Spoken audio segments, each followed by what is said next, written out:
Se você quer apoiar este canal, é simples. Sempre que precisar fazer alguma compra, acesse os nossos links na descrição das lojas que somos afiliados. Este simples gesto nos ajudará muito.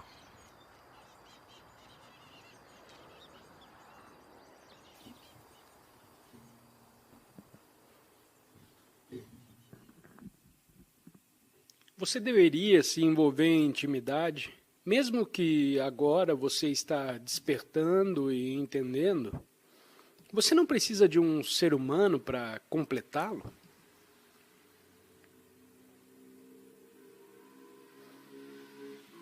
Você deve se envolver em intimidade. Agora, é claro,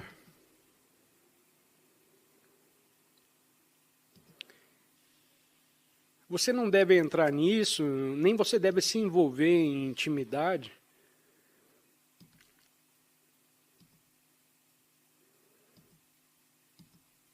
Deveria não ser. Você quer fazer ou não?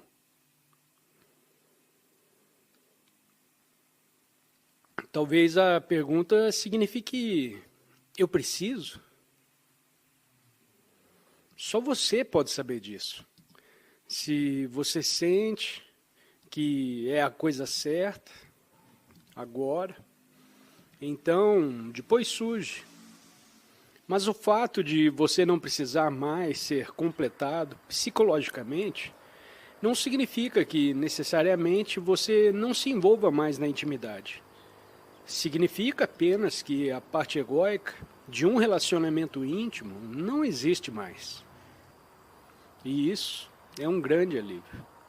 Você ainda pode ter um relacionamento íntimo em um nível físico e emocional, sem a necessidade psicológica,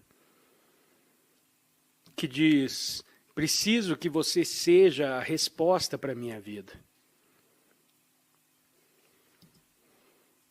Completamento psicológico, porque é aquela ilusão de que pode ter um ser humano que vai te completar psicologicamente, que cria tudo isso. Muito conflito no relacionamento. Porque depois de um tempo você percebe que o outro humano não está cumprindo as suas expectativas. Porque nenhum ser humano poderia. Mas você pode ter um relacionamento íntimo, mesmo sem a necessidade de estar psicologicamente completo. Você tem uma forma física, assim a forma física pode, por exemplo, ter desejo sexual. E novamente, também pode haver sentimentos emocionais que existem dentro do contexto maior, quando você está desperto, ou até mesmo o espírito que mencionei já está presente em sua vida. Então há um contexto maior para tudo isso, no espaço de quem você é. Essas coisas aparecem ou acontecem não como uma resposta aos problemas de sua vida e não como uma necessidade absoluta, nem mesmo como uma necessidade absoluta no nível emocional. Físico, não como uma necessidade absoluta. Mas a forma pela qual você pode se sentir atraído por outra forma, tudo bem, é normal. E se não funcionar ou se não tiver outra forma, porque você está na prisão ou por algum outro motivo, então você pode viver com isso sem se tornar um ser infeliz. Porque então você está em contato com aquilo que está além da forma. A insatisfação no nível da forma cria alguma área em sua vida que está insatisfeita. E você pode sentir isso. E ainda assim não se transforma, não torna sua vida miserável ou infeliz. Ou cria uma interpretação mental. Isso lhe diz que sua vida é terrível e sem sentido, porque essa necessidade não está satisfeita. Porque quando a presença entra em sua vida, essa necessidade existe como uma pequena manifestação dentro de um espaço maior que você é. E se for atendido, tudo bem. E se a necessidade não for atendida, você também pode conviver com isso, sem ficar infeliz, ou sentir que não está mais vivo. Não, você está intensamente vivo, e nas profundezas dessa vivacidade, você não é uma identidade de forma. E nas profundezas dessa vivacidade, você não precisa de outras formas, mas pode desfrutar de outras formas. Mas a necessidade absoluta em si não existe, porque todas as formas já estão contidas nisso, em você.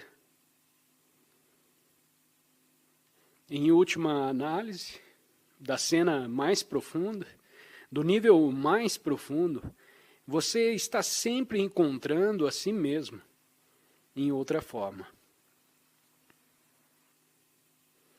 Portanto, deve ou não deve, você pode ou não se envolver, como diz, se envolver em intimidade.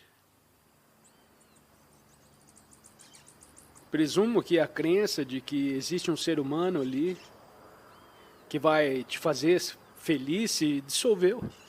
E você percebe que não precisa disso para não te fazer feliz. Ou para te preencher. E assim, com a necessidade psicológica eliminada, você pode apreciar outro ser humano.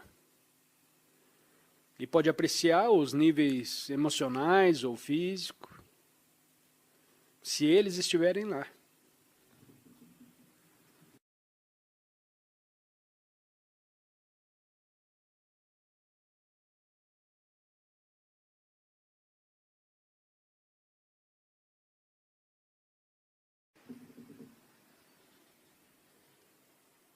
Só para te lembrar, pois eu tenho certeza que todo mundo sabe, uma maneira rápida de abandonar o pensamento é respirar conscientemente, o que significa inspirar e expirar.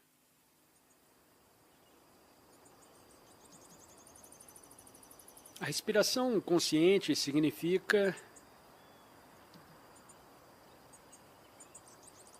que você observa a entrada e a saída, não visualmente, mas com a sua atenção interior. Algumas pessoas podem colocar seu ponto de observação nas narinas, mas provavelmente é melhor observar a entrada do ar, em outras palavras, para senti-lo, para que você sinta que está respirando. Você está fazendo isso de qualquer maneira, mas geralmente é inconsciente. Se você tiver que se lembrar de respirar, é claro que você morreria muito rapidamente. Oh, meu Deus, esqueci. Tarde demais.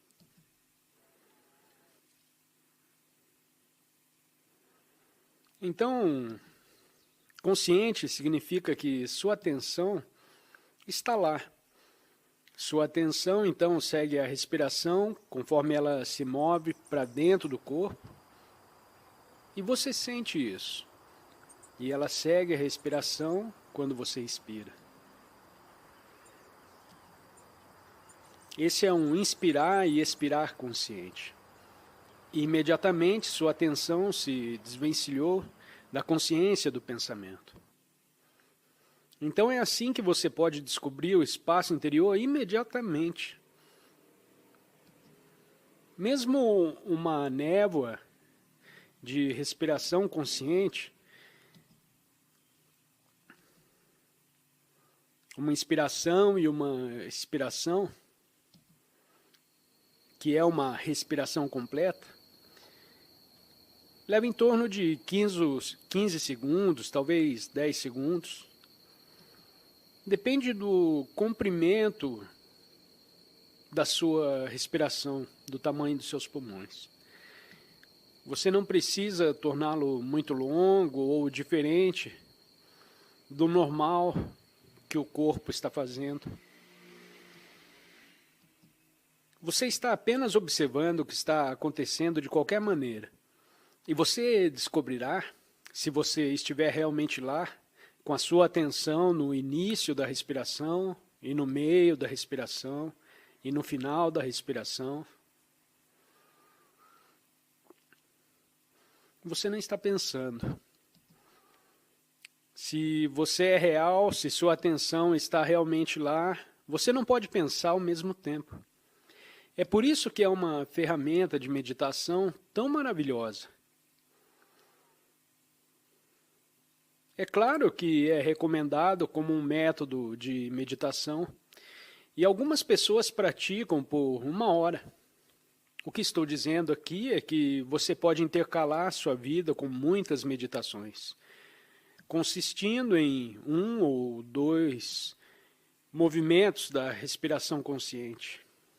Essas são muitas meditações que você pode fazer em qualquer lugar, aqui ou onde quer que você esteja.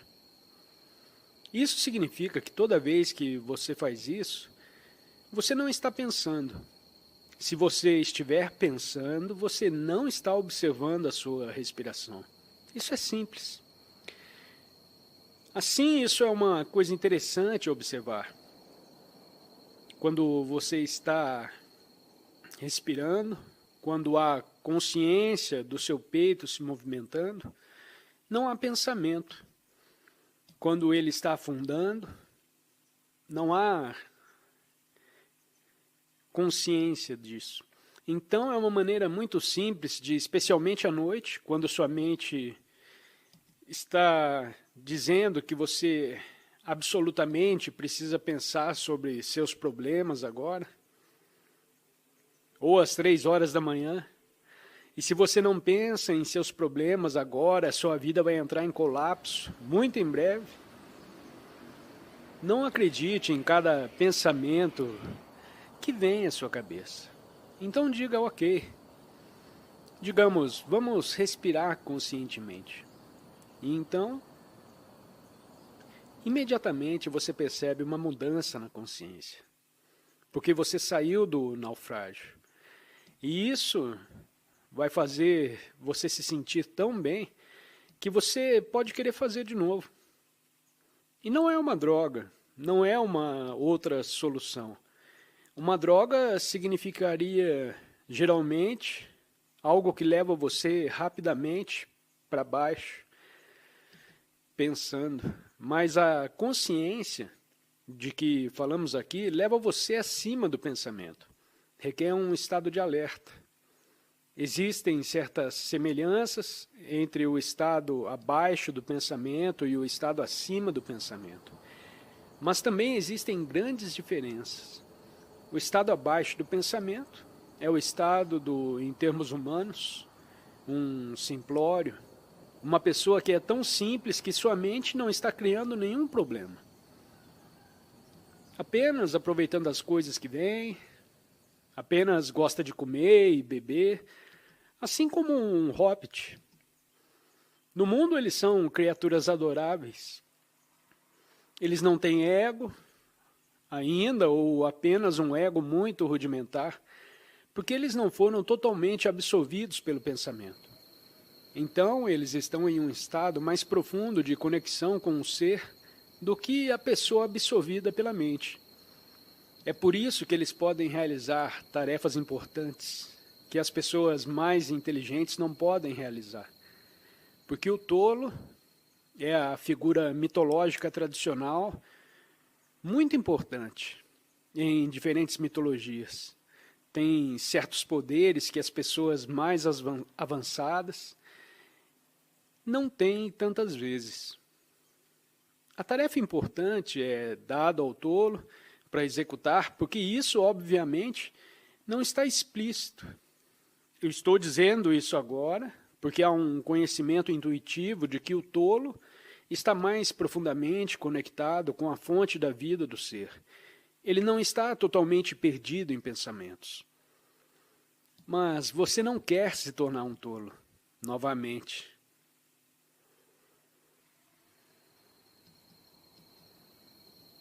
Você tem que se levar acima, a um conhecimento muito mais profundo, a um mesmo estado de conexão, mas você passou pelo pensamento e ainda é capaz de usar a ferramenta do pensamento, sem ser usado por ele. É um passo enorme quando avançam na evolução. Mas para um observador externo, às vezes o humano completo e o chamado humano desperto não podem dizer a diferença, porque ambos parecem muito simples. E então a história sobre alguns mestres zen, quando eles tinham visitas, ocasionalmente eles os confundiam, porque havia um visitante que chegou para ver um famoso mestre zen e havia uma pessoa trabalhando no jardim e disse: "Onde está seu mestre?" "Ah, lá naquela sala." E quando ele entrou naquela sala, o mesmo jardineiro estava sentado na cadeira do mestre e disse: "O que você está fazendo na cadeira dele?"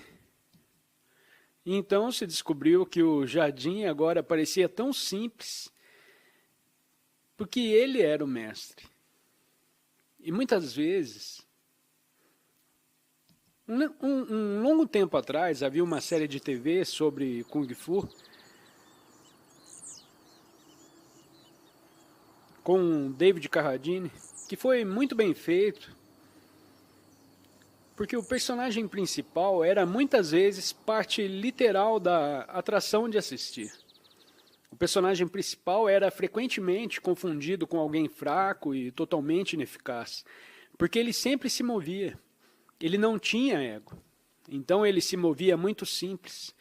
Ele só tinha uma flauta de bambu ou algo que ele carregava com ele.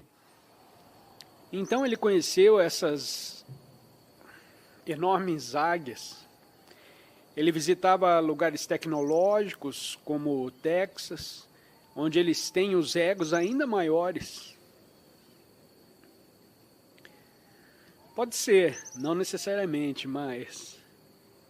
Então, o encontro dessa pessoa com quem o considerava um tolo, apenas em momentos que de repente a ação era necessária, esse ser pacífico, de repente, tinha uma enorme energia que fluía para ele. E, portanto, para derrotar as pessoas más ou quem quer que fosse, no episódio específico. De repente, a energia fluía para o seu corpo e ele ia lá e resolvia o problema. Imediatamente, com Deus, não há ego.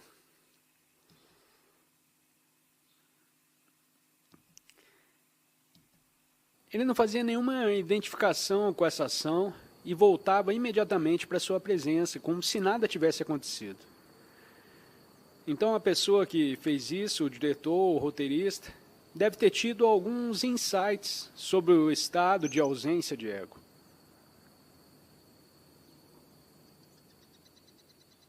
Então, uma respiração consciente. Você se levanta para cima do pensar, que você não se torne estúpido. Você não precisa temer que você vai se tornar estúpido quando você não está pensando. Você realmente se conecta com uma inteligência mais poderosa que pode usar o pensamento quando necessário. Você só se torna estúpido quando está pensando, quando está caindo no sono ou na inconsciência. É um estado de torpor relativo, ou qualquer que seja a palavra. Quando você se cansa, um certo torpor, se essa é a palavra certa, vem sobre você. E você vai ficando sonolento e não está mais pensando. Sim, aí talvez você esteja caminhando para um certo estado que poderia ser chamado de estúpido. Mas isso é muito diferente. Você se eleva acima do pensamento. E isso é, na verdade, que você está se conectando com aquela inteligência mais profunda, que é a própria consciência, a consciência incondicionada. E à medida que você faz desse seu lugar habitual, onde você mora, sua mente pode realmente funcionar de forma mais eficaz, porque pode ser usada por isso. Porque você já o desenvolveu. Você desenvolveu, tornou-se um ego e agora você o transcende. O que significa que você não o deixa para trás completamente. Ele ainda está lá para ser usado. Mas você não pode usar a mente efetivamente enquanto a mente estiver usando você. Então você tem um impostor fingindo ser você e pensando todos os tipos de pensamentos de acordo com o seu condicionamento, que não tem nada a ver com você, que é o condicionado. Os pensamentos são condicionados pela sua educação, pelo seu ambiente, pela cultura em que você nasceu e assim por diante. Então todo esse fluxo contínuo de pensamentos, que é investido com um senso de identidade, assume o controle e finge ser uma pessoa. Bem, basicamente é isso que é a chamada pessoa. Uma espécie de atividade de pensamento condicionada. Que tem um senso de si mesmo. Então o Buda já explicou todas essas coisas. Esse eu é uma ilusão. É o mesmo eu que Jesus nos diz para negar a si mesmo. O eu ilusório que o Buda disse nem sequer existe. Anatta, o não eu.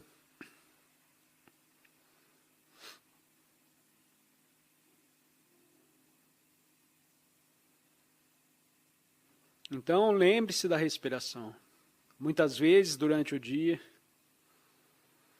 você começa a sentir seu corpo com mais facilidade, conforme você respira conscientemente, 1 ou 2 vezes, você sente a vivacidade interior do seu corpo.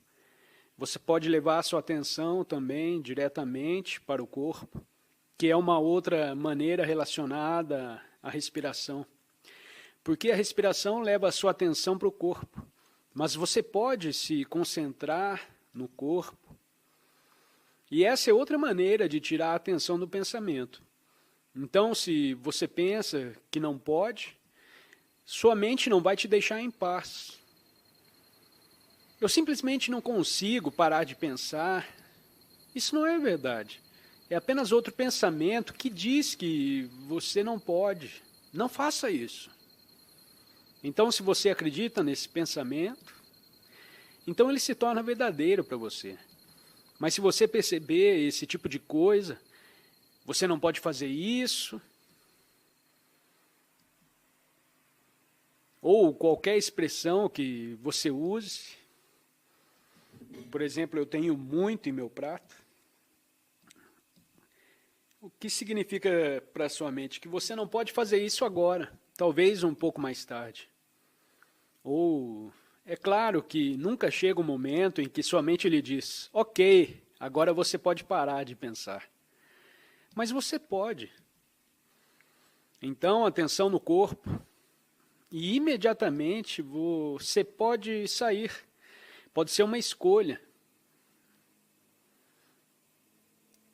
Aí está a consciência suficiente em você para ter a escolha.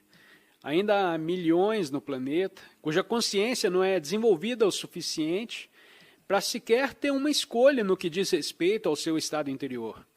Eles são totalmente dirigidos pelo seu condicionamento. Entidades totalmente condicionadas. Para dizer a eles que eles têm uma escolha, seria errado. Eles não têm. Precisam chegar a um lugar onde já existe um certo grau de consciência. Há sempre um grau limitado. Você se separou do pensamento e percebe que há um espaço consciente e há os seus pensamentos. E você começa a ter uma escolha. E, finalmente, é claro que tudo que você expressa na linguagem é uma perspectiva limitada. nunca é toda a verdade. Então, sempre que alguém diz algo, nunca pode ser a verdade completa. Você sempre tem que olhar para outras perspectivas também. E quando eu digo que você tem uma escolha, é o que parece ser e é uma perspectiva útil. E útil em última análise. Você não está separado da totalidade da consciência. Então eu posso dizer, a consciência escolhe se expressar através de você, mas para você parece que você teve uma escolha, mas você é a consciência. Não vamos confundir muito, porque a linguagem pode complicar as coisas excessivamente. E não exige uma explicação final. Algumas verdades definitivas a serem expressas através de conceitos só podem apontar, como o famoso dedo apontando para a lua, que os budistas falam. O dedo apontando para a lua. Agora, geralmente, seu cachorro pensará quando você apontar para algum lugar, o cachorro geralmente olha para o seu dedo. Ouvi dizer que existem alguns cães que já são avançados o suficiente para olhar além do dedo. Eu ainda não conheci nenhum.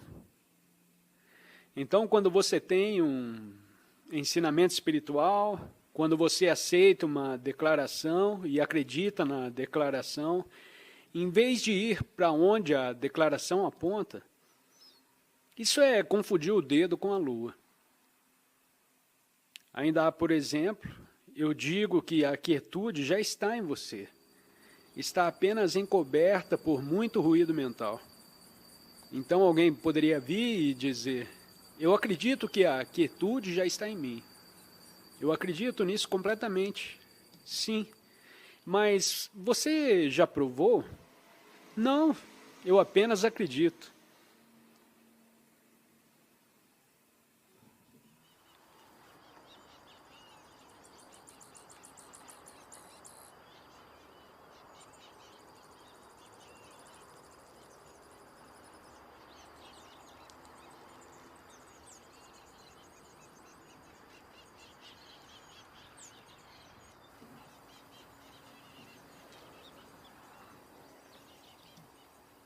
Um ser humano tem diferentes vocações e diferentes destinos. Em sua vida, o que quer que você faça como pessoa, um detetor de frequência não é chamado por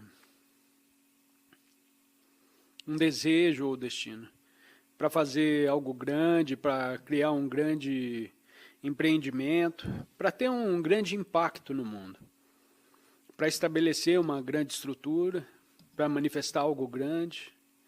Mas alguém que se sente feliz fazendo pequenas coisas com muito cuidado, amor e o mais importante, fazendo pequenas coisas em estado de presença.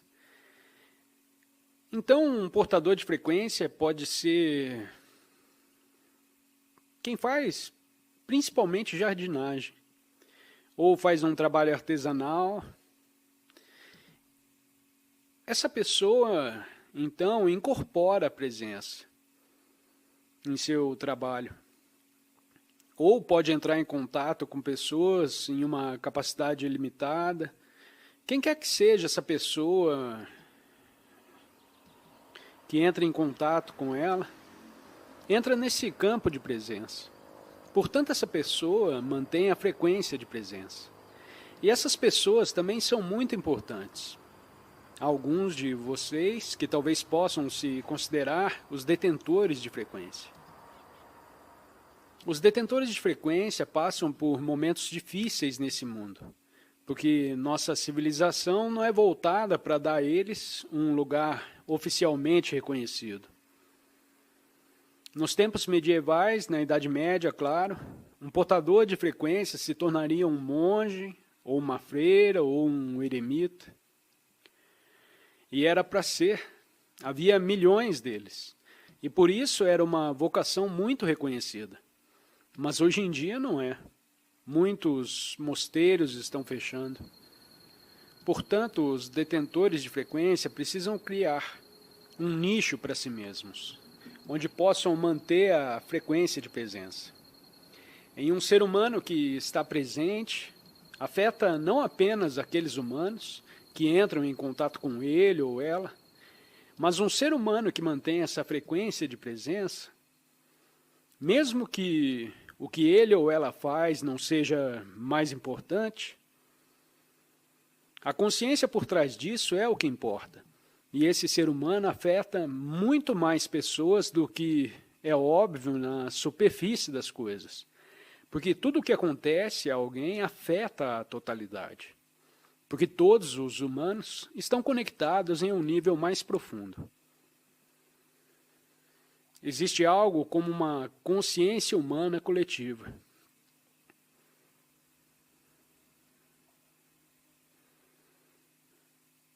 E fico um pouco ansioso e nervoso, mas ao mesmo tempo também grato e alegre. A pergunta que sempre surge: estou pronto para isso? Eu estou pronto para ajudar essas pessoas que vêm com problemas para mim?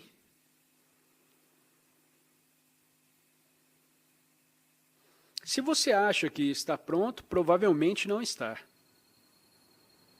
E se você acha que não está pronto, pode estar pronto. Se souber sair do caminho, sair do seu próprio caminho, tornar-se uma abertura, uma consciência pura, quando se sentar com alguém. Eu suponho que você se sente. Quando você se senta com alguém, você se torna um puro. Você dá total atenção a essa pessoa. Você se torna consciência pura. Agora, você pode ter aprendido certas abordagens em seu treinamento, tornando-se um conselheiro ou um coach de vida.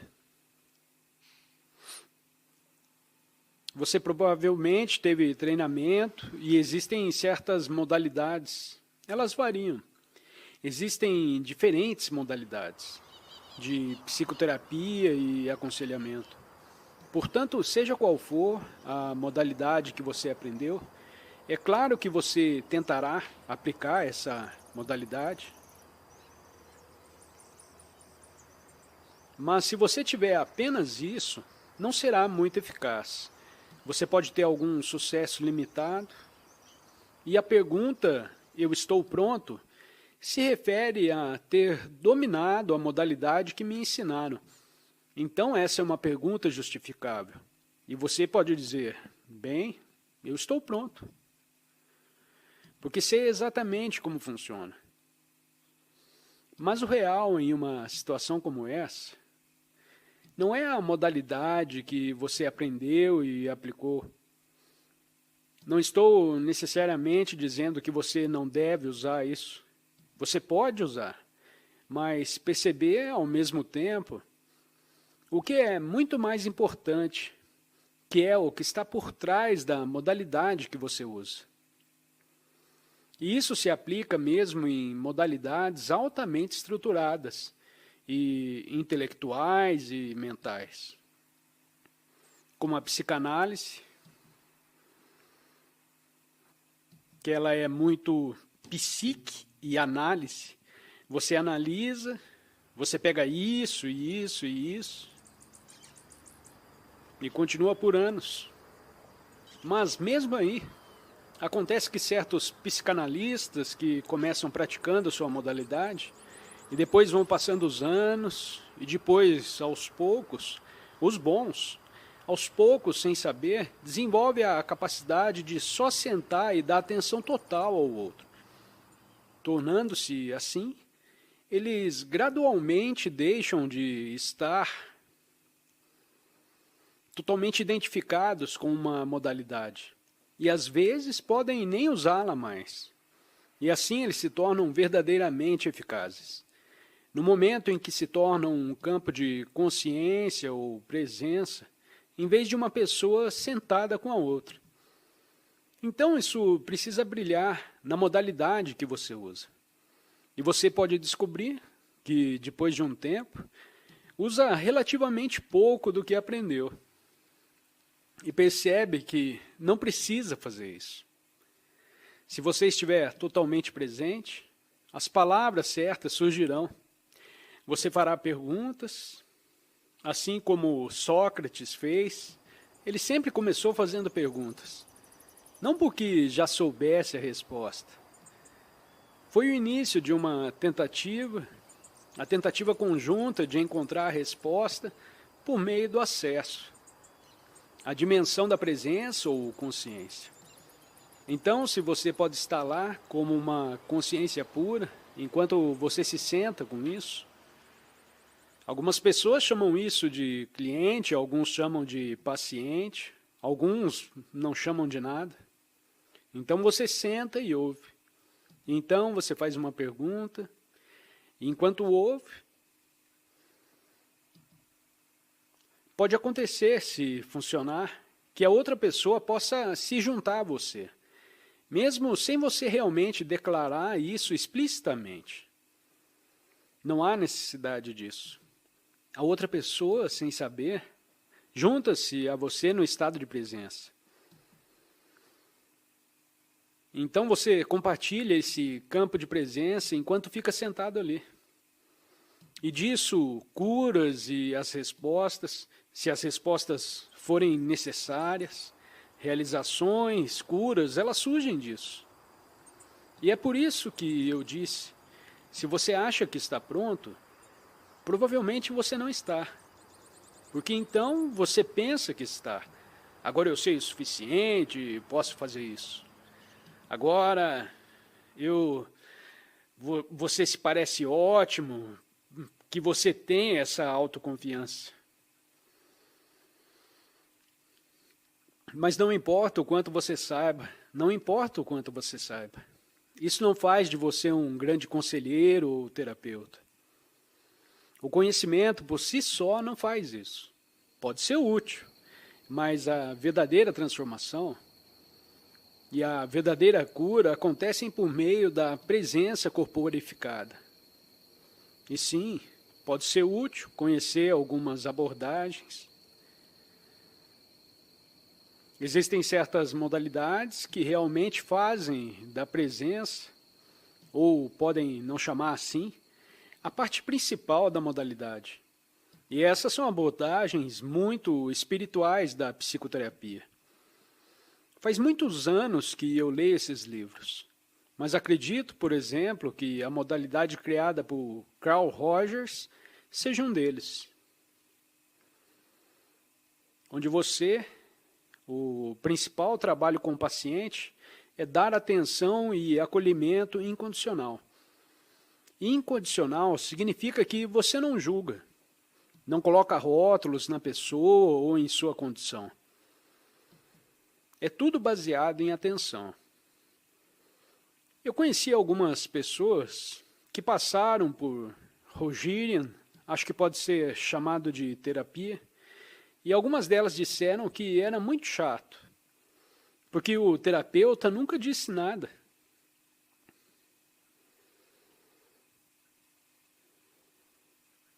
Então, claro, a mentalidade deles, você simplesmente ouve e você não julga. Ok, o tempo acabou, quando é a nossa próxima sessão?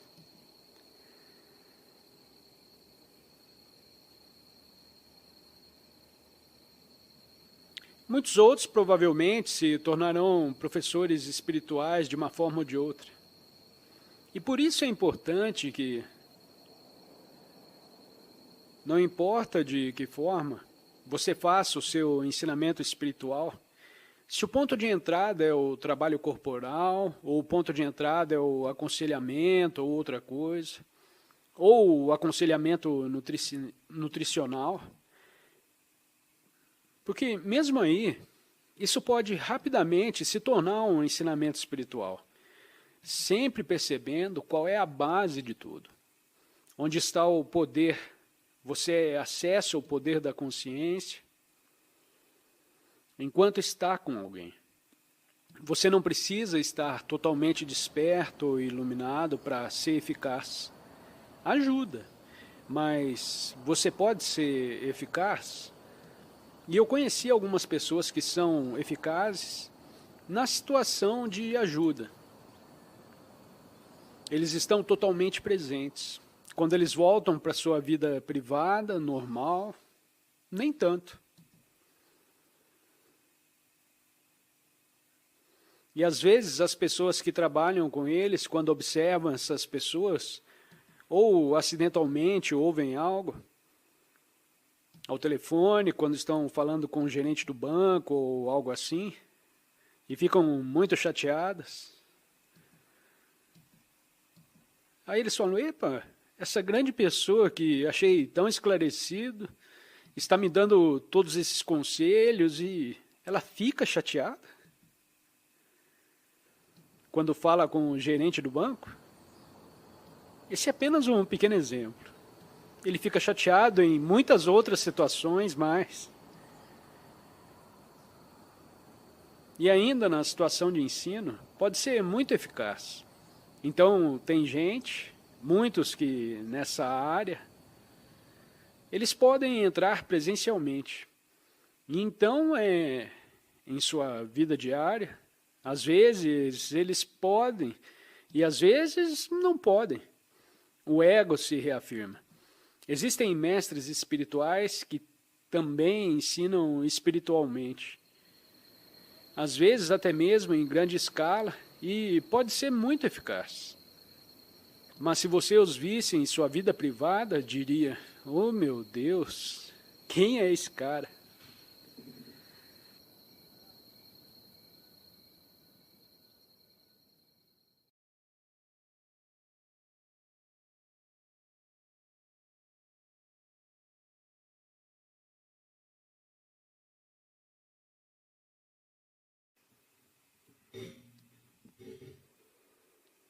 Quando você pensa que tem escolha e de repente você se torna presente, isso significa que a presença escolheu vir através de você.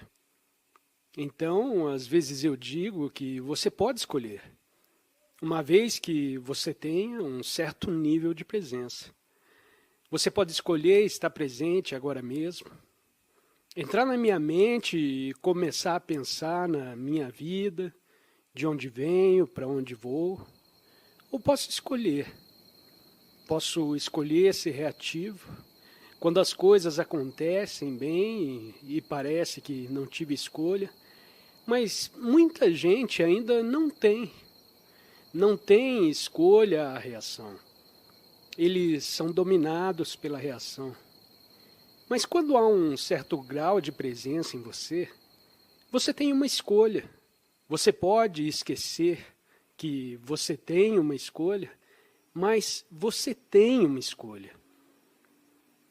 É assim que parece de fora, que você tem uma escolha, mas é verdade.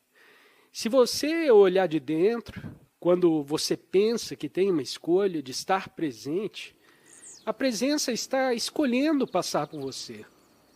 Quando você pensa que tem uma escolha e de repente você se torna presente, isso significa que a presença escolheu vir através de você. No entanto, é útil sentir que você tem uma escolha desta perspectiva, essa perspectiva externa. E é isso que a presença quer que você sinta, que você tem uma escolha. Em última análise, você está pressionado, você é a única consciência. É apenas uma perspectiva útil, uma perspectiva temporária. E então, quando você está lidando com uma pessoa difícil, ou uma pessoa inconsciente, que é a mesma coisa que uma pessoa desagradável, uma pessoa inconsciente, uma pessoa com raiva, então você tem uma escolha.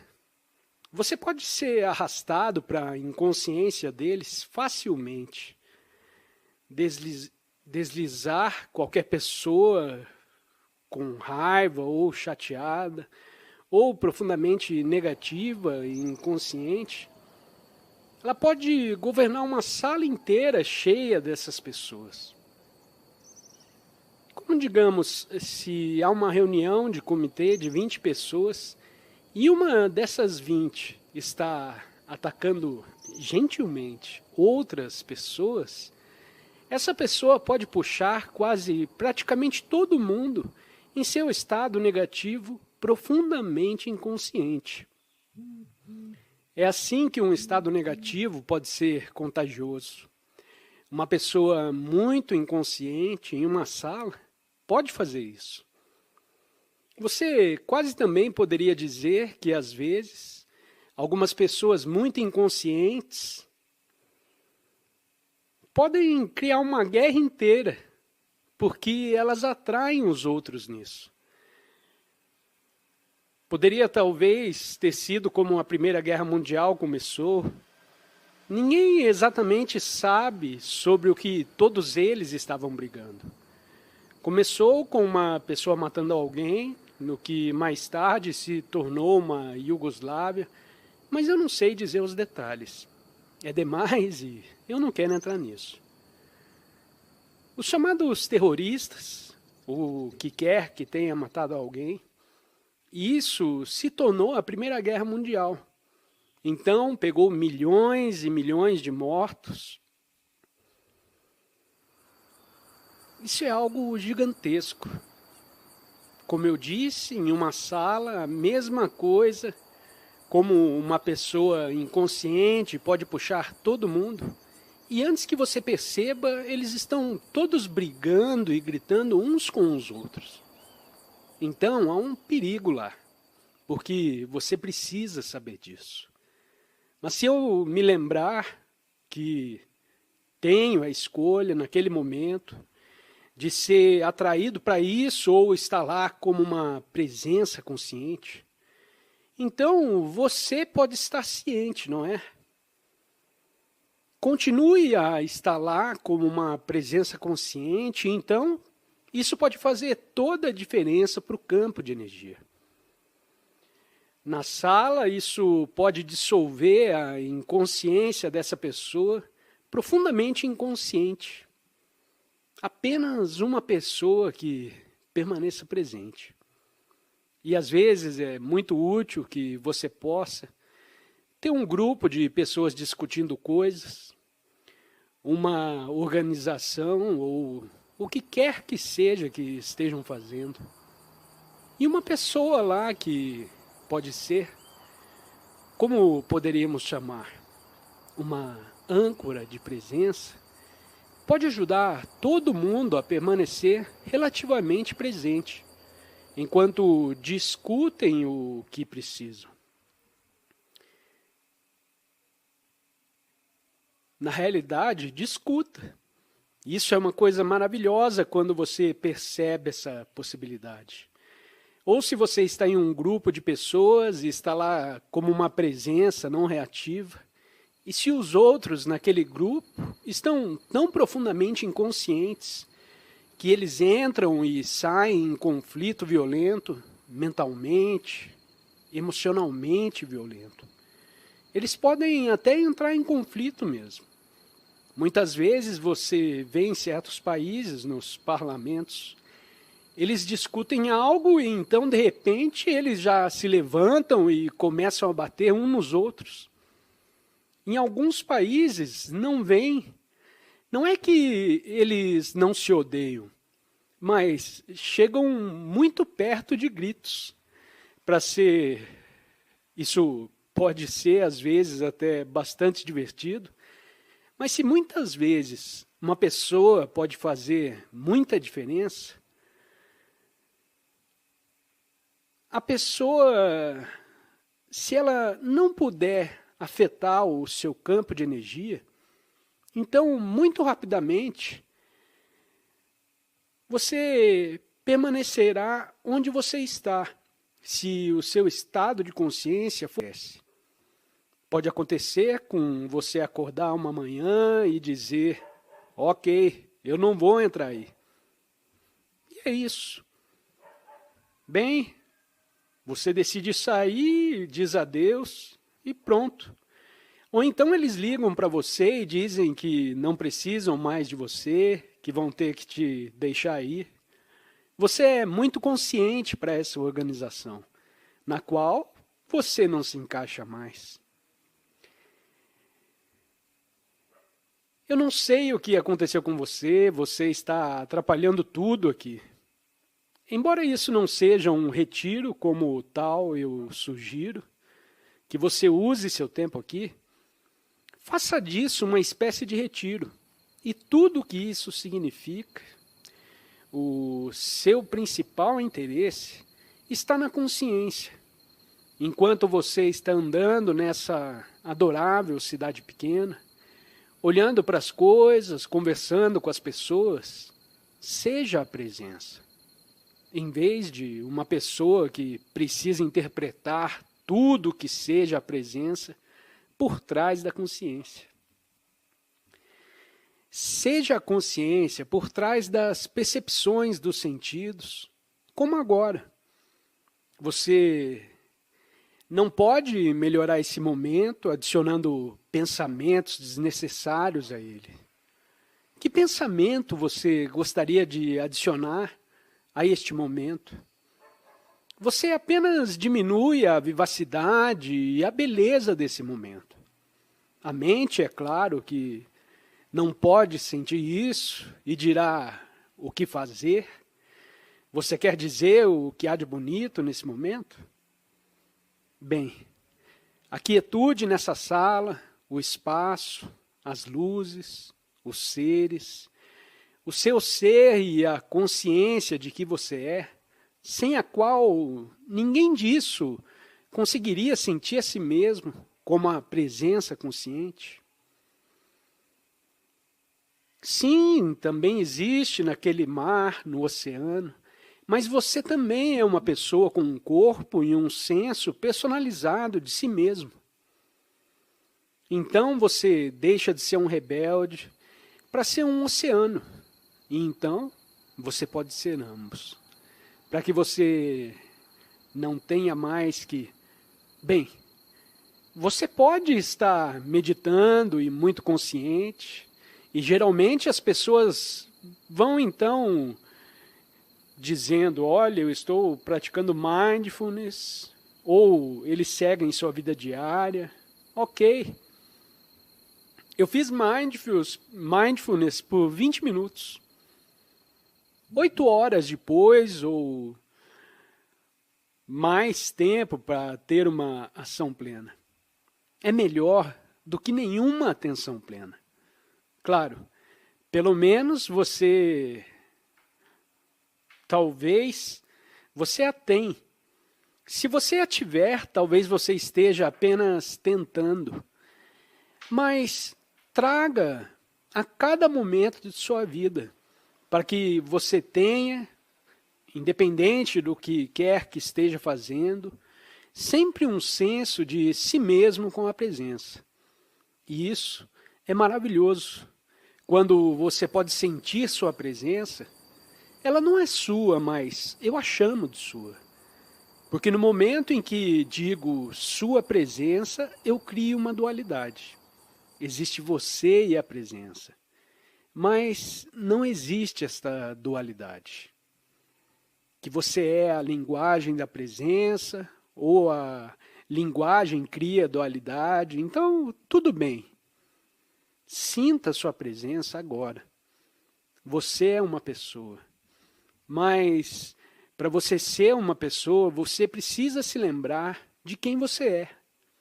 É claro que você precisa pensar em mim, em minha vida, do que sua pessoa é ou não nesse exato momento. Mas você também pode ser a presença. Quando você tem pouca ou nenhuma conceituação em sua mente, mas apenas um surgimento do que antes era o pano de fundo, você vem para o primeiro plano. E então você começa a pensar sem perder o foco. Você tem a sensação de presença em segundo plano. Então, pensar não é nada ruim. É só quando o pensamento se torna egoísta e você se perde nele, então fica muito problemático. Cria um problema após o outro, fingindo querer resolver problemas que o pensamento egoísta cria. Então vamos praticar agora e aqui sendo a presença, sem pensamento e sentindo a libertação que é. Não precisa saber nada além disso. Nenhum conhecimento conceitual é necessário para isso. E se algum conceito for necessário, desde que alguém se aproxima de você e você está apenas olhando em volta, alguém vem e diz: "Ei, você pode me dizer como chegar a tal e tal rua?" E a sua mente começa a pensar sobre essa questão, então está tudo bem.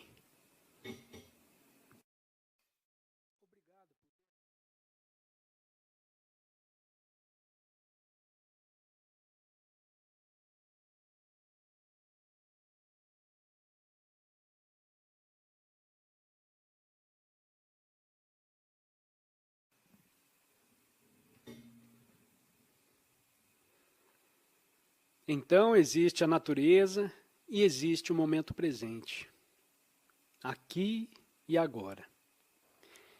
E eu pensei que não havia nada pelo que agradecer. Eu estou respirando agora. Sim, pode haver uma ou duas pessoas conosco, aqui e ali, que talvez estejam presas em algum lugar, em uma sala, e podem não sair por causa da sua deficiência física, ou eles podem estar na prisão. E eles dizem o que posso fazer, o que podemos fazer. Não podemos sair para a natureza. Bem, você precisa se lembrar que seu corpo também é natureza. Então, você pode começar por lá. Toda hora que você respira, isso é a natureza. A natureza está respirando o ar que você está respirando. É a natureza o próprio fato de respirar, pois é um processo natural. Não é uma escolha. É feito para você. Não é tanto que você respira, embora, digamos, eu respiro, mas você é não o corpo que respira. Então é uma coisa natural que acontece com você. Eu não diria que eu estou controlando as batidas do meu coração. Você não faz isso, mas é a mesma coisa que o corpo faz. E isso é um processo natural.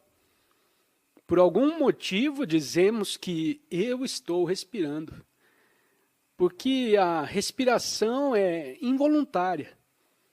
Você não pode parar por um tempo, mas não quer dizer, você pode parar por um tempo, mas não por tanto tempo, porque se você parar por muito tempo, a natureza assume. E você vai então, e a natureza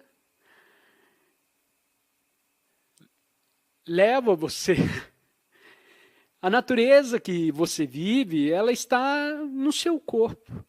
Então, mesmo que você não consiga sair, você pode começar por estar ciente desse nível de si mesmo, o nível físico, a parte natural de quem você é, o corpo. E não apenas dizendo, ok, estou olhando para as minhas mãos ou meus pés. Não apenas o físico, não a imagem externa do corpo, mas você pode entrar no corpo com a sua atenção. E isso é você. Esta é a natureza. Mesmo se você estiver em uma cela de prisão, você pode fazer isso. E mesmo se não houver oportunidade, você pode estar em um bloco de escritórios em Manhattan e você olha para fora da janela e tudo que você tem é talvez um pouco do céu. Ok, mas há um pouco de natureza. Lá você pode olhar para isso. Mas você tem mais natureza que isso em si mesmo. Então, quando você se senta em seu escritório, ou onde quer que seja, vá primeiro, conscientemente, que sua respiração está acontecendo. O corpo é a respiração.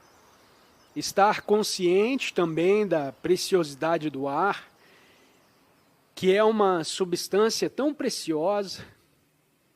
Então, reconhecer que, na verdade, faz parte do que às vezes é chamado viver em um estado de gratidão. Agora, algumas pessoas dizem, pelo que posso agradecer, não há nada na minha vida. O que eu posso ser grato? Bem, você está respirando. Sim, começa por aí. Se você começar a ser grato pelas coisas mais ínfimas, então, gradualmente, isso se expande. E essa mudança na consciência de honrar a vida, não importa o quão pequena seja a manifestação da vida como você mesmo, honrando, essa gratidão surge. E um estado de consciência totalmente diferente te traz coisas boas, mas você tem que começar com o bem que já existe em você. Se você quiser, eu faço, mas não há bem suficiente na minha vida.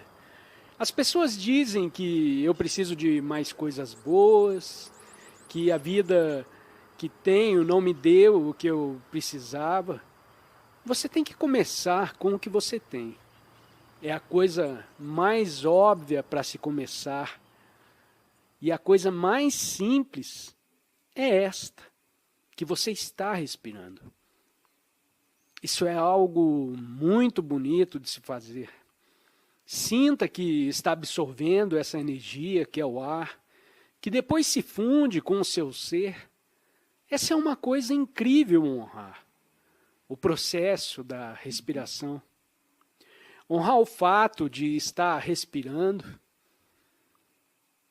Você pode começar com isso que está se tornando, honrando o presente momento. Se você está procurando o momento presente, que é claro, tudo que existe, algumas pessoas leem o Poder do Agora e ficam surpresos com isso. E eles ainda ficam surpresos quando digo que o momento presente é tudo que existe. Em sua vida não há nada, não há passado e futuro em sua experiência, exceto quando você pensa sobre isso.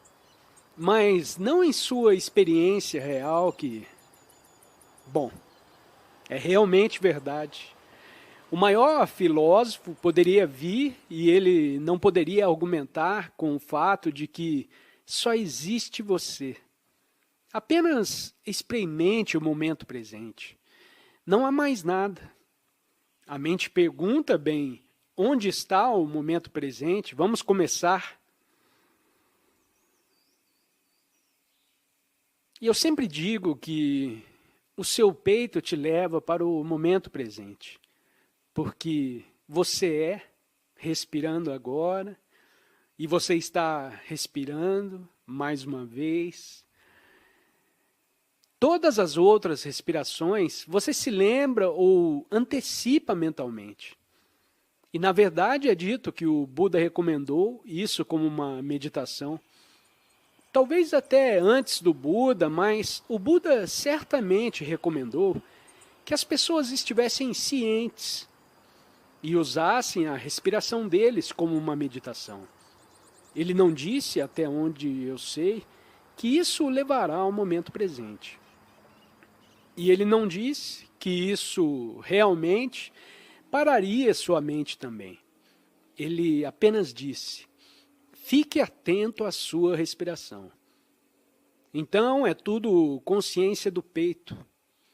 A meditação tornou-se uma meditação budista que é praticada. Mas o perigoso é com os praticantes da meditação. Eles a transformaram em algo a ser alcançado por meio dela. Eles querem se tornar bons nisso. Você não pode se tornar bom em peito. Você é apenas isso. É apenas uma respiração. Então existe a natureza e existe o momento presente, aqui e agora. E eu pensei que não havia nada pelo porquê agradecer. Eu estou respirando, ou a respiração está acontecendo. Então, quando você se torna consciente disso, você começa a sentir que seu corpo também está vivo, vivo por dentro. Para sentir que não há uma energia que permeia todo o corpo, que é a natureza, e está muito perto disso. Ela é o mais próximo. Então você pode chegar a uma árvore tão perto quanto possível do seu corpo, ou qualquer outra coisa. Então isso é realmente o mais próximo que você pode chegar da natureza, e está lá em você, com o seu corpo físico. Mas quando você se torna consciente, e isso é algo para nós, para cada um de nós, fazer agora não para fazer, mas para perceber que não há como fazer, porque não temos que fazer nada. Você pode fazer, e às vezes ajuda, se mexer para ter um pouco de noção de que seu corpo está vivo. Isso pode ajudar, mas você pode ver isso. O corpo está vivo, eu posso sentir que sim, a respiração está acontecendo, e a vivacidade em meus pés, minhas mãos, minhas pernas. Muito sutil no começo, mas está lá. E há natureza. E isso já é um nível mais profundo do que o que você vê. Mas na natureza, quando você olha para uma árvore, você não pode ir mais fundo do que a imagem da árvore. Você tem que ir fundo dentro de si mesmo para que possa sentir a vivacidade da árvore. Você não pode sentir a vivacidade da árvore, a menos que você possa sentir a vivacidade em você mesmo. Se você não sentir a vivacidade em você mesmo, você está apenas se aproximando da árvore com sua mente. E sua mente pode dizer, olhe só que árvore legal. Mas você está perdendo a profundidade dela. Você está perdendo o fato de que há mais aqui do que a mente diz que há. Aqui, quando a mente diz que há, uma árvore, ou uma flor, ou o que quer que seja que você está olhando, e chama de árvore, então acredita que a palavra que você anexou a ela é na verdade o que descreve sua realidade. Não é um rótulo, uma abstração que você colocou nessa coisa, que você realmente não consegue entender que isso é um ser misterioso, vitalmente vivo, com grandes profundidades, e é tão profundo quanto você, porque tudo vivo, ou todas as formas de vida, estão conectadas e saem da única fonte de vida. Então você está começando a sentir que quando você sente a vivacidade dos corpos internos, ainda não é a fonte mais profunda, mas você está indo nessa direção, ao não físico, à energia vital, que vem da fonte. Portanto, conectar-se consigo mesmo através da respiração e sentir o corpo interior, faz parte da conexão com a natureza.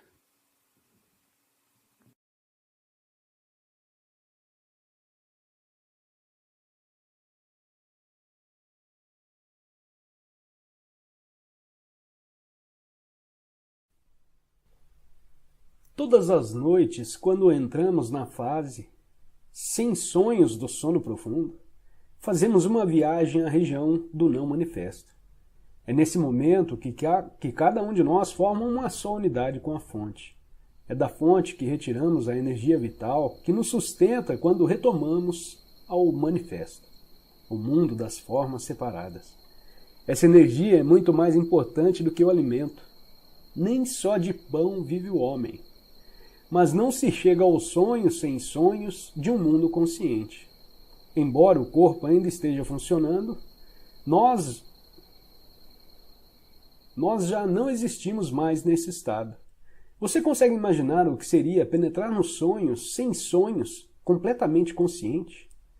É impossível imaginar porque nesse estado não há conteúdo. O não manifesto não nos liberta, a menos que sejamos capazes de chegar a ele de modo consciente. Essa é a razão pela qual Jesus não disse que a verdade nos libertará, e sim que conheceremos a verdade e a verdade nos libertará. Não se trata de um simples conceito de verdade. É a verdade da vida eterna além da forma, que só se conhece de um modo direto. Mas não tente ficar consciente nos sonhos sem sonhos. É altamente improvável que você consiga. Na melhor das hipóteses, você pode permanecer consciente durante a fase do sonho, mas não além dela. É o chamado sonho lúcido, que pode ser interessante e fascinante, mas que não é libertador. Portanto, use seu corpo interior como um portal de entrada para o não manifesto e mantenha-o aberto, de modo que você esteja em conexão com a fonte em todas as situações. Não faz diferença até onde interessa ao corpo interior se o seu corpo exterior é velho ou novo, frágil ou rijo. O corpo interior não tem um tempo. Se você ainda não é capaz de sentir o corpo interior, use um dos outros portais, embora em última análise todos sejam a mesma coisa. Vou mencioná-los de novo bem rapidamente. O agora pode ser considerado como o portal principal, é um aspecto essencial de cada um dos outros portais, inclusive do corpo interior. Não podemos estar em nosso corpo sem que estejamos intensamente presentes no agora. O tempo e o manifesto estão indissoluvelmente ligados, do mesmo modo como o eterno agora e o não manifesto. Quando dissolvemos o tempo psicológico através de uma percepção intensa no momento presente, nos tornamos, direta ou indiretamente, conscientes do não manifesto. Diretamente, sentimos o não manifesto como o esplendor e o poder da nossa presença consciente, ou seja, sem conteúdo, apenas a presença. Indiretamente, temos consciência do não manifesto dentro e através do campo dos sentidos. Em outras palavras, sentimos a essência de Deus em cada criatura, cada flor, cada pedra e concluímos que tudo o que é sagrado. Essa é a razão pela qual Jesus, falando sobre a sua essência ou a identidade de Cristo, diz nas palavras de Tomé: rachem um pedaço de madeira, lá estou eu. Levantem uma pedra e me encontrarão ali. Um outro portal para o não manifesto é a paralisação do pensamento. Isso pode começar de um modo muito simples, ao prestar atenção à própria respiração, ou olhar concentradamente para uma flor, em um estado de alerta total, de tal modo que não haja espaço para nenhum comentário mental ao mesmo tempo. Existem muitas maneiras para criar um espaço no fluxo contínuo de pensamentos. É disso que trata a meditação. O pensamento pertence ao campo do manifesto.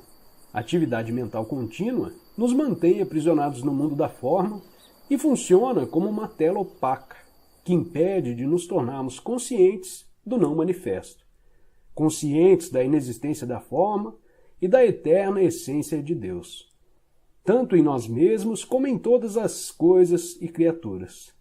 Quando estamos intensamente presentes, é claro que não precisamos nos preocupar com a paralisação do pensamento, porque a mente para automaticamente.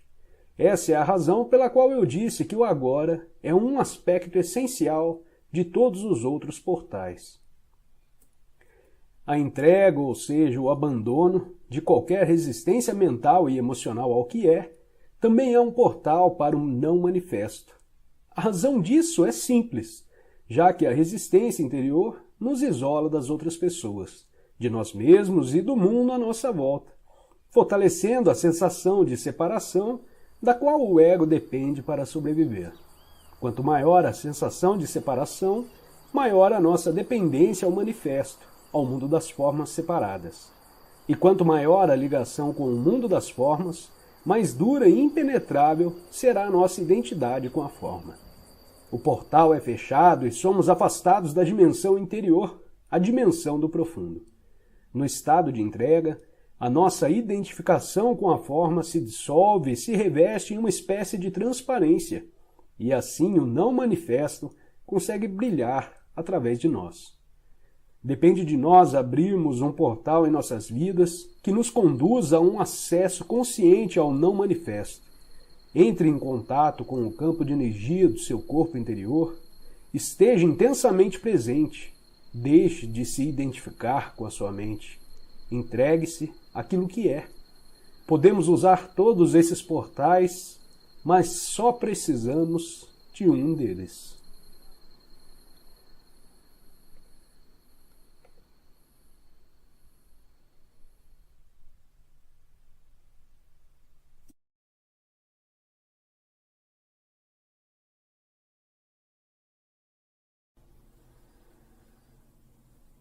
Quando algumas pessoas se encontram preparadas, elas entram em contato com o ensinamento espiritual do professor.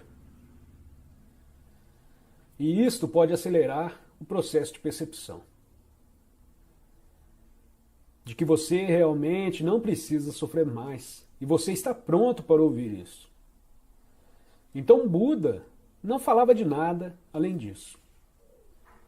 Isso há 2.600 anos atrás. De que pode haver um fim para o sofrimento auto-infligido.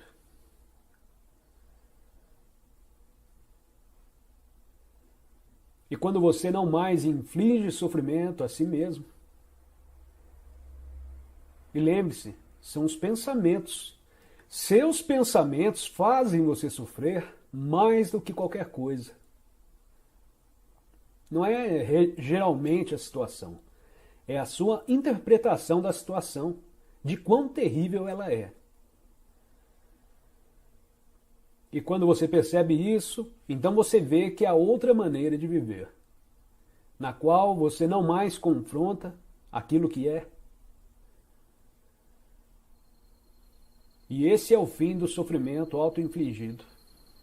Se eu não mais causo sofrimento a mim mesmo, eu não causo mais sofrimento nos outros. Porque os dois caminham juntos.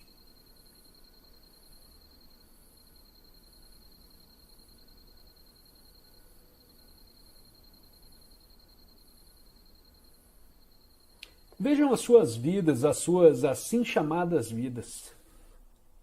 Se desmoronam e é doloroso. E nós não estamos negando ao não dizer que não é doloroso. É doloroso. Mas é uma chance, é uma oportunidade para as pessoas se aprofundarem. E tomarem ciência de um fundamento, uma coisa a qual nós poderíamos chamar percepção verdadeira de proteção ou segurança. Que não tem nada a ver com os aspectos externos de sua vida.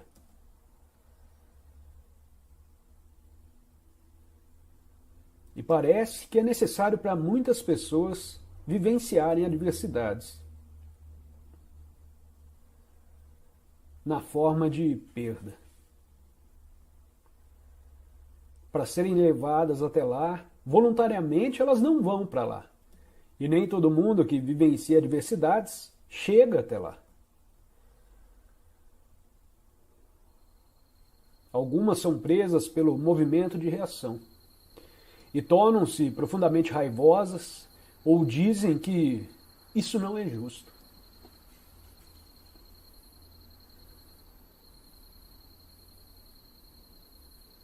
Ou que isso não deveria acontecer comigo. Ou ficam desanimadas. Eu não aguento mais. Ou você chora pelos próximos 5 anos. Você fica preso naquele movimento de reação. E você fica mais profundamente preso naquele padrão rígido. Mas existe uma chance de que você possa se aprofundar em si mesmo e abrir mão da busca por se identificar com qualquer forma em sua vida e, de repente, alguma coisa surge bem lá dentro que é cheio de paz. Você não consegue dar um nome para isso. E, de repente, você toca alguma coisa que não sabia que existia.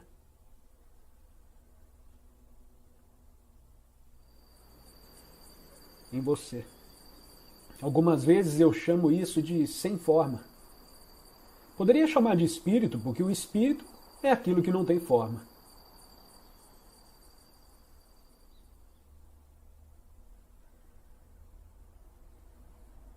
E de repente, você tem a paz que transcende todo o entendimento. Porque você não pode explicar isso. Bom, eu estou tentando explicar isso, mas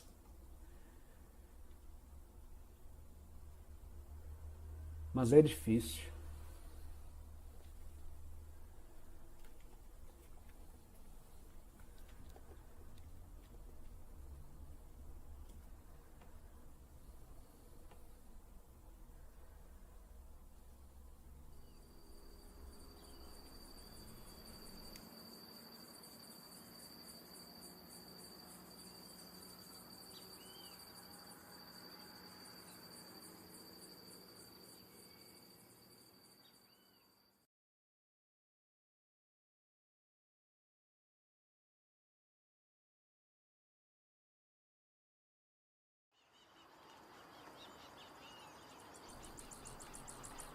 Quando algumas pessoas se encontram preparadas, elas entram em contato com o ensinamento espiritual do professor.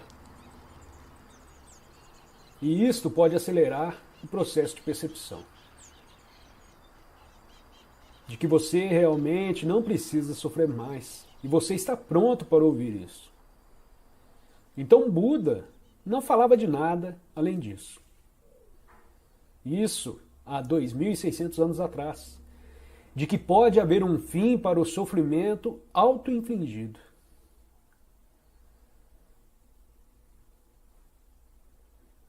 E quando você não mais inflige sofrimento a si mesmo,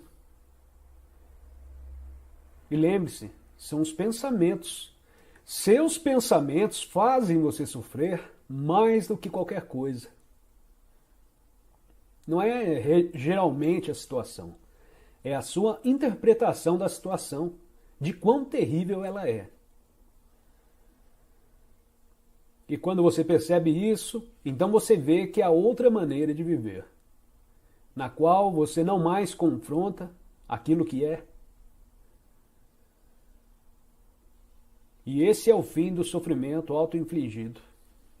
Se eu não mais causo sofrimento a mim mesmo, eu não causo mais sofrimento nos outros. Porque os dois caminham juntos.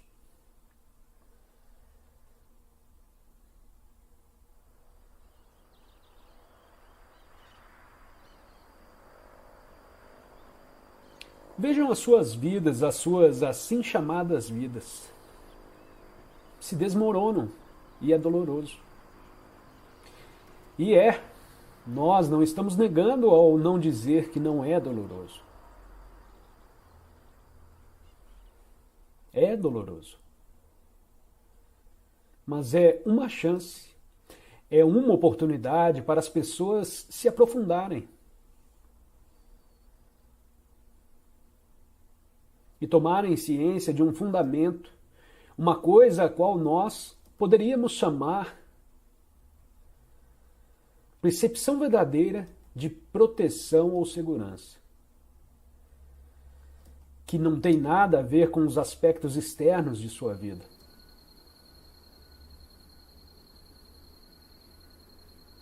E parece que é necessário para muitas pessoas vivenciarem adversidades na forma de perda. Para serem levadas até lá, voluntariamente elas não vão para lá.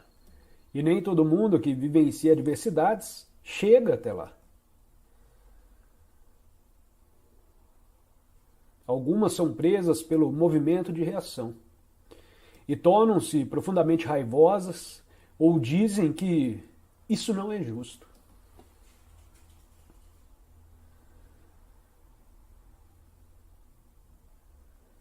Ou que isso não deveria acontecer comigo.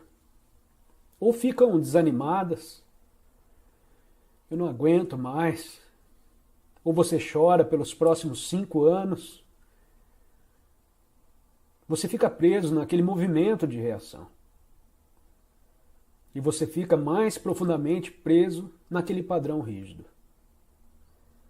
Mas existe uma chance de que você possa se aprofundar em si mesmo e abrir mão da busca por se identificar com qualquer forma em sua vida e, de repente, alguma coisa surge bem lá dentro que é cheio de paz. Você não consegue dar um nome para isso. E, de repente, você toca alguma coisa que não sabia que existia.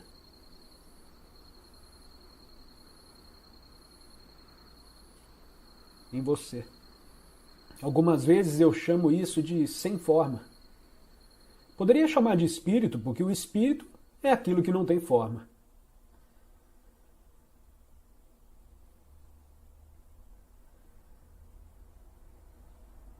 E de repente, você tem a paz que transcende todo o entendimento. Porque você não pode explicar isso. Bom, eu estou tentando explicar isso, mas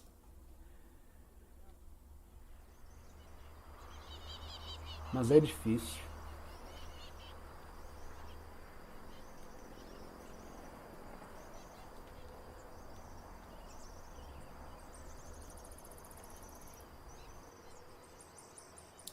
Não nego que podemos encontrar uma forte resistência interna tentando nos impedir de pôr um fim à identificação com o sofrimento. Isso acontecerá particularmente se tivermos vivido intimamente identificados com o sofrimento emocional durante a maior parte da vida e se tivermos investido nele uma grande parte, ou mesmo todo o nosso sentido de eu interior.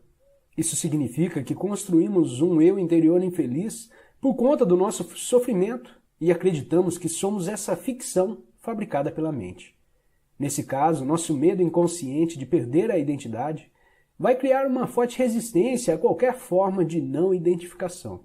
Em outras palavras, você preferiria viver com o sofrimento, ser o sofrimento, a saltar para o desconhecido, correndo o risco de perder o seu infeliz, mas familiar eu interior. Se esse é o seu caso, observe a resistência dentro de você, observe o seu apego ao sofrimento. Esteja muito alerta. Observe como é estranho ter prazer em ser infeliz. Observe a compulsão de falar ou pensar a esse respeito. A resistência deixará de existir se você torná-la consciente. Poderá então dar atenção ao sofrimento, estar presente como testemunha e iniciar a transformação. Só você pode fazer isso. Ninguém pode fazer por você. Mas caso tenha bastante sorte para encontrar alguém intensamente consciente, se puder estar com essa pessoa e juntar-se a ela no estado de presença, isso poderá ser de grande utilidade, acelerando o processo. Se isso acontecer, a sua própria luz logo brilhará mais forte. Quando colocamos um pedaço de lenha que tenha começado a queimar há pouco tempo, perto de outro que está queimando vigorosamente, e depois separamos os dois novamente, o primeiro tronco passará a queimar com uma intensidade muito maior. Afinal de contas, é o mesmo fogo. Ser um fogo dessa natureza é uma das funções de um mestre espiritual. Alguns terapeutas estão aptos a preencher essa função, desde que tenham alcançado um ponto além do nível de consciência e sejam capazes de criar e sustentar um estado de presença intensa e consciente enquanto estiverem trabalhando com você. A razão pela qual não colocamos a mão no fogo não é o medo, e sim a certeza de que vamos nos queimar. Não é preciso ter medo para evitar um perigo desnecessário. Basta um mínimo de inteligência e bom senso. Nessas questões práticas, é muito útil aplicarmos as lições do passado. Mas se alguém nos ameaça com fogo ou com violência física, talvez experimentemos uma sensação como medo. É uma reação instintiva ao perigo, sem relação com a doença psicológica do medo que estamos tratando aqui. A doença psicológica do medo não está presa a qualquer perigo imediato concreto e verdadeiro. Manifesta-se de várias formas, tais como agitação, preocupação, ansiedade, nervosismo, tensão, pavor e fobia, e etc. Esse tipo de medo psicológico é sempre de alguma coisa que poderá acontecer, não de alguma coisa que está acontecendo nesse momento. Você está aqui e agora, ao passo que a sua mente está no futuro. Essa situação cria um espaço de angústia, e caso estejam identificados com as nossas mentes e tivermos perdido o contato com o poder e a simplicidade do agora, essa angústia será a nossa companhia constante. Podemos sempre lidar com uma situação no momento em que ela se apresenta, mas não podemos lidar com algo que é apenas uma projeção mental. Não podemos lidar com o futuro. Além do mais, enquanto estivermos identificados com a mente, o ego rege as nossas vidas, como mencionei anteriormente. Por conta da sua natureza ilusória, e apesar dos elaborados mecanismos de defesa, o ego é muito vulnerável e inseguro, e vê a si mesmo em constante ameaça.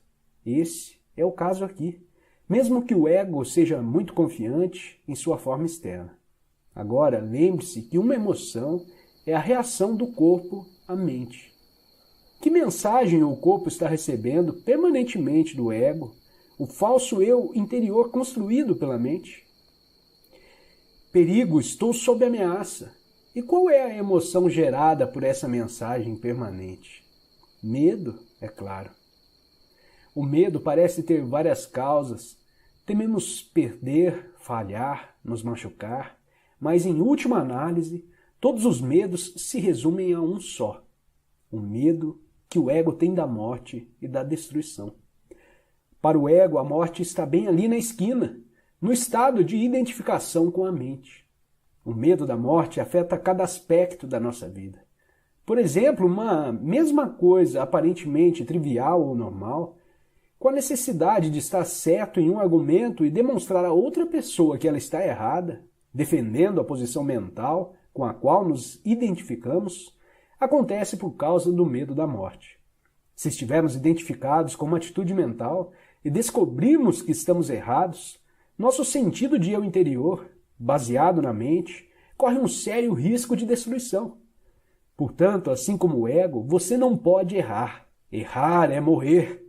Muitas guerras foram disputadas por causa disso e inúmeros relacionamentos foram destruídos. Uma vez que não estejamos mais identificados com a mente, não faz a menor diferença para o nosso eu interior estarmos certos ou errados. Assim, a necessidade compulsiva e profundamente inconsciente de ter sempre razão, o que é uma forma de violência, vai desaparecer. Você poderá declarar de modo calmo e firme como se sente ou o que pensa a respeito de algum assunto, mas sem agressividade ou qualquer sentido de defesa. O sentido do seu eu interior passa a se originar de um lugar profundo e verdadeiro dentro de você, não mais de sua mente. Tenha cuidado com qualquer tipo de defesa dentro de você. Ela está se defendendo de quê? De identidade ilusória? De uma imagem em sua mente? De uma identidade fictícia? Ao trazer esse padrão à consciência, ao testemunhá-lo, você deixa de se identificar com ele. Sob a luz da consciência, o padrão de inconsciência irá se dissolver rapidamente. Esse é o fim de todos os argumentos e jogos de poder tão prejudiciais aos relacionamentos. O poder sobre os outros é fraqueza disfarçada de força. O verdadeiro poder é interior e está à sua disposição agora. O medo será uma companhia constante para qualquer pessoa que esteja identificada com a mente e, portanto, desconectada do seu verdadeiro poder, o eu profundo enraizado no ser. O número de pessoas que conseguiram alcançar o ponto além da mente ainda é extremamente pequeno, o que nos leva a presumir que, virtualmente, todas as pessoas que você encontra ou conhece vivem em um estado permanente de medo.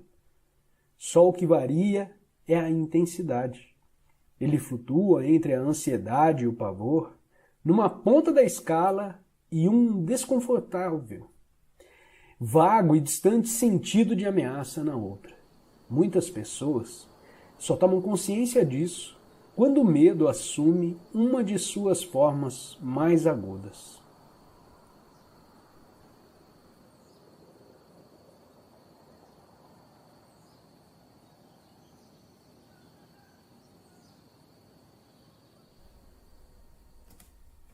Os pensamentos, a identificação com os pensamentos é o ego.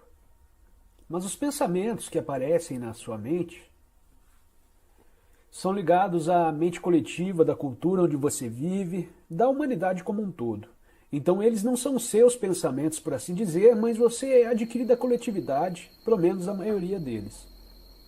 Então você se identifica com o que está pensando e essa identificação se torna o ego.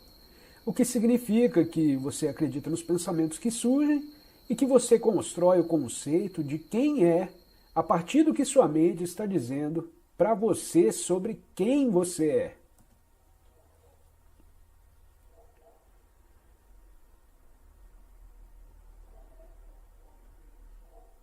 Opiniões, pontos de vista, isso sou eu, ou algumas pessoas conversam comigo, consigo mesmas, você é tão bom porque o mundo não reconhece você. Ou então a mente diz, você não é bom. Mesma coisa. Você não é bom em nada, você faz tudo errado, né?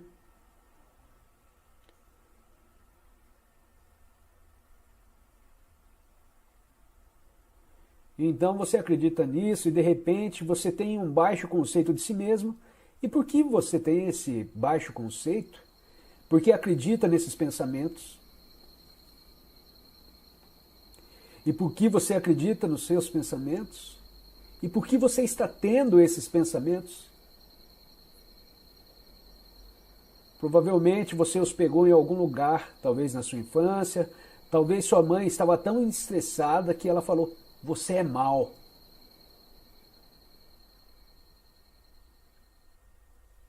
Pensamentos, então você capta certos pensamentos e eles ficam grudados na sua cabeça.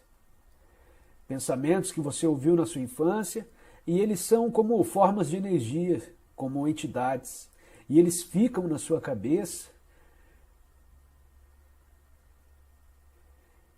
e eles se recusam a sair.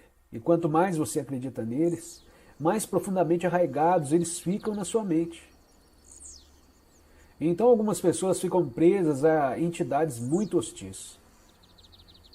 Estou dizendo entidades não como uma forma de fantasma, mas todo pensamento é uma forma de energia e assim podemos chamá-lo de entidade.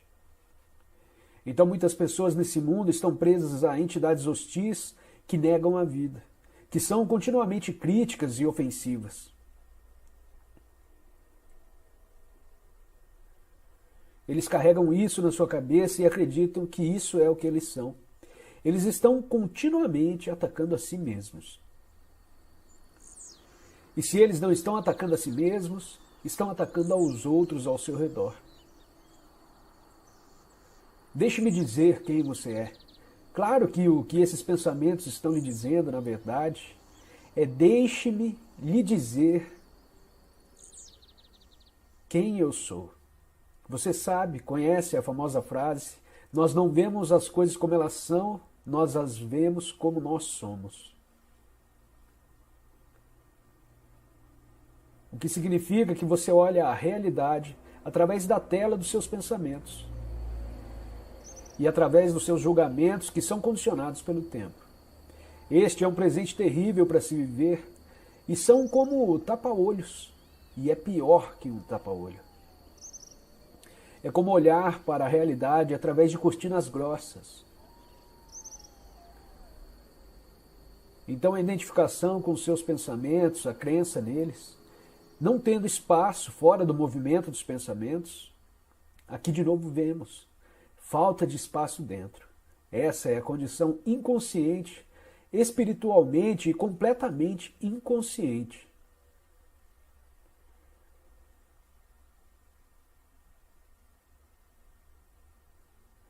Então você se defronta com o fardo do ego, que você é o ego, que não é uma entidade diferente do pensamento. São pensamentos com os quais você se identificou. E o primeiro momento de liberdade surge quando você percebe que alguns pensamentos têm estado na sua cabeça por anos, talvez, e que eles são apenas pensamentos. E que você não é pensamento, você é consciência. Na vida de todo mundo, ou seja, no dia a dia, as coisas dão errado, você perde o ônibus, fica parado no trânsito. As coisas dão errado. Ou você perde algum dinheiro. Tudo isso é normal. Mas se você tiver o seguinte pensamento: somente coisas ruins me acontecem,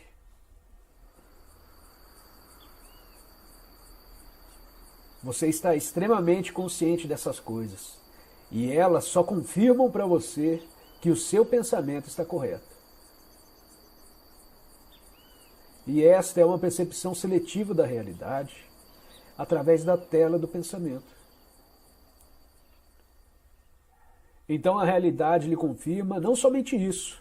Esse pensamento ou qualquer pensamento desse tipo, na verdade, atrai coisas ruins, coisas negativas.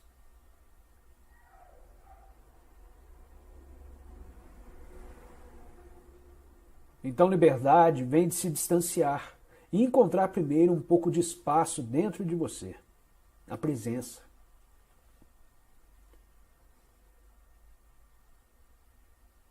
E de lá você percebe alguns pensamentos como repetitivos e apenas pensamentos. Só acontece coisas ruins comigo. Lá vem novamente. Já ouviu isso antes? Então, tornar-se livre do ego significa tornar-se livre dos pensamentos, da identificação com os pensamentos. E este é o fim do ego.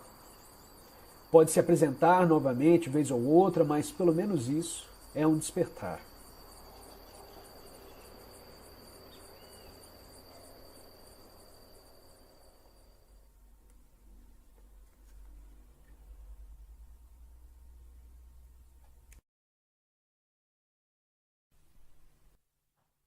Identificar-se com a mente, o que faz com que estejamos sempre pensando em alguma coisa. Ser incapaz de parar de pensar é uma aflição terrível, mas ninguém percebe porque quase todos nós sofremos disso. E então consideramos uma coisa normal. O ruído mental, incessante, nos impede de encontrar a área de serenidade interior, que é inseparável do ser. Isso faz com que a mente crie um falso eu interior que projeta uma sombra de medo e sofrimento sobre nós. Examinaremos esses pontos detalhadamente mais adiante. O filósofo Descartes acredita ter alcançado a verdade mais fundamental quando proferiu sua conhecida máxima: penso, logo existo. Cometeu, no entanto, um erro básico ao equiparar o pensar ao ser e a identidade ao pensamento. O pensador compulsivo, ou seja, quase todas as pessoas, vive em um estado de aparente isolamento, em um mundo povoado de conflitos e problemas. Um mundo que reflete a fragmentação da mente em uma escala cada vez maior. A iluminação é um estado de plenitude, de estar em unidade e, portanto, em paz. Em unidade tanto com o universo quanto com o eu interior mais profundo, ou seja, o ser. A iluminação é o fim não só do sofrimento e dos conflitos internos e externos permanentes, mas também da aterrorizante escravidão do pensamento. Que maravilhosa libertação! Se nos identificamos com a mente, criamos uma tela opaca de conceitos, rótulos, imagens, palavras, julgamentos e definições, que bloqueia todas as relações verdadeiras. Essa tela se situa entre você e o seu eu interior, entre você e o próximo, entre você e a natureza entre você e Deus. E essa tela de pensamentos, que cria uma ilusão de separação, uma ilusão de que existe você em um outro, totalmente à parte. Esquecemos o fato essencial de que, debaixo do nível das aparências físicas, formamos uma unidade com tudo aquilo que é. Por esquecemos, quero dizer que não sentimos mais essa unidade como uma realidade evidente por si só. Podemos até acreditar que isso seja uma verdade, mas não mais a reconhecemos como verdade. Acreditar pode até trazer conforto. No entanto, a liberação só pode vir através da vivência pessoal. Pensar se tornou uma doença. A doença acontece quando as coisas se desequilibram. Por exemplo, não há nada de errado com a divisão e a multiplicação das células no corpo humano.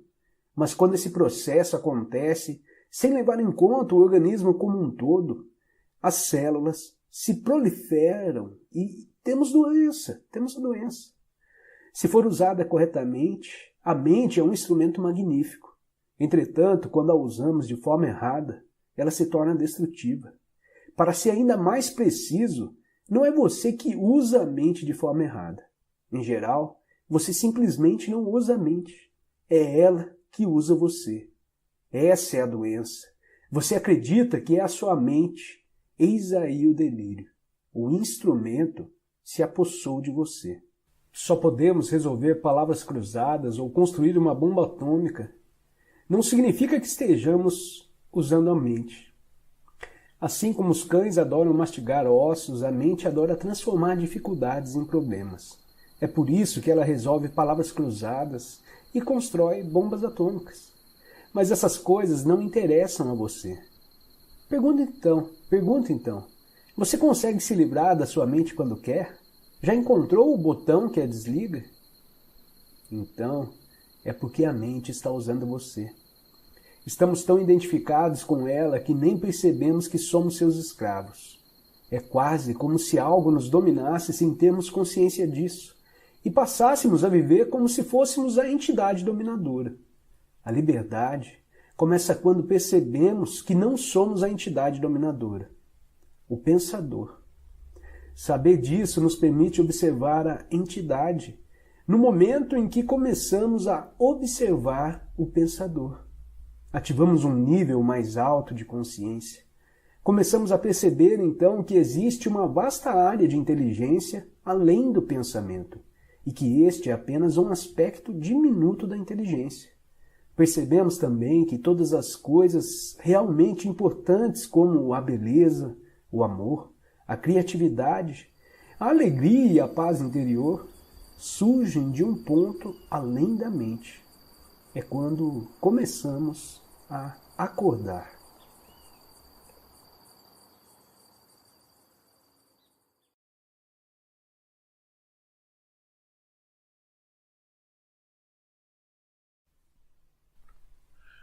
A menos que você acesse a frequência consciente da presença, todos os seus relacionamentos, principalmente os mais íntimos, vão apresentar defeitos profundos.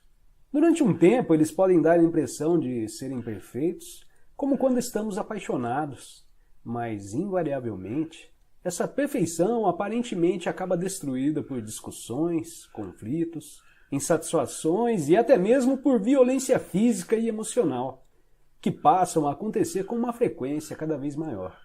Parece que a maioria dos relacionamentos amorosos não leva muito tempo para se tornar uma relação de amor e ódio. O amor pode se transformar em agressões furiosas, em sentimentos de hostilidade ou num piscar de olhos, em um completo recuo da afeição. Isto é visto como normal. Os relacionamentos, então, oscilam por um tempo, por alguns meses ou anos, entre as polaridades de amor e ódio, e nos trazem muito prazer e muita dor. Não é pouco comum que os casais se tornem viciados nesses ciclos. Esse tipo de drama nos faz sentir vivos. Quando o equilíbrio entre as polaridades negativa e positiva é desfeito, e os ciclos negativos e destrutivos acontecem com frequência e intensidade crescentes. Não demora muito para o relacionamento acabar.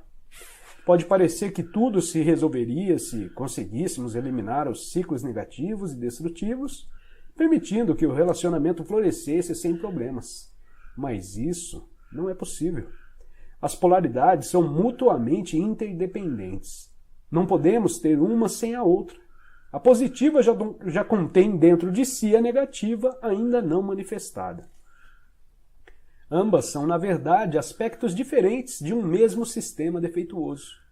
Estou tratando aqui dos relacionamentos românticos. Não do verdadeiro amor que não possui opositores, porque nasce além da mente. O amor como um estado permanente ainda é raro de encontrar, tão raro quanto a consciência nos seres humanos. Entretanto, é possível haver lampejos breves e ilusórios de amor, sempre que existir um espaço no fluxo da mente. O lado negativo de um relacionamento é mais facilmente reconhecido como um defeito ou anormalidade do que o positivo, e é muito mais fácil reconhecer a fonte da negatividade no parceiro do que vê-la em nós mesmos. Ela pode se manifestar de várias formas, tais como possessividade, ciúme, controle, ressentimento, insensibilidade e egocentrismo, cobranças emocionais e manipulação, raiva e violência física, necessidade de ter sempre razão, de discutir, criticar, julgar, culpar, agredir, irritar ou se vingar, inconscientemente, de um sofrimento do passado imposto por um dos pais. Pelo lado positivo, há uma paixão pela outra pessoa. No primeiro momento, esse é um estado altamente gratificante. Sentimos que estamos intensamente vivos, nossa existência passa a ter um significado, porque de repente alguém precisa de nós, nos deseja e nos faz sentir especial. Além disso, provocamos as mesmas sensações no outro, o que faz com que os dois se sintam completos. O sentimento pode se tornar tão intenso que o resto do mundo perde o significado. Você deve ter percebido que existe uma certa dependência nessa intensidade. Ficamos viciados na outra pessoa, que age sobre nós como uma droga. Quando a droga está disponível, nos sentimos muito bem, mas a possibilidade, ainda que remota, de que ela não esteja mais ali, disponível para nós, pode levar ao ciúme, à possessividade, a tentativas de manipulação através de chantagem emocional, culpa ou acusações, o que no fundo é o medo da perda. Se a outra pessoa nos abandonar mesmo, pode fazer nascer a mais intensa hostilidade ou um profundo desespero. Em segundos, a ternura amorosa pode dar lugar à agressão selvagem ou a um desgosto terrível. Onde é que está o amor agora? Será que o amor pode se transformar no seu oposto em segundos? Será que era amor de verdade ou um vício, uma dependência?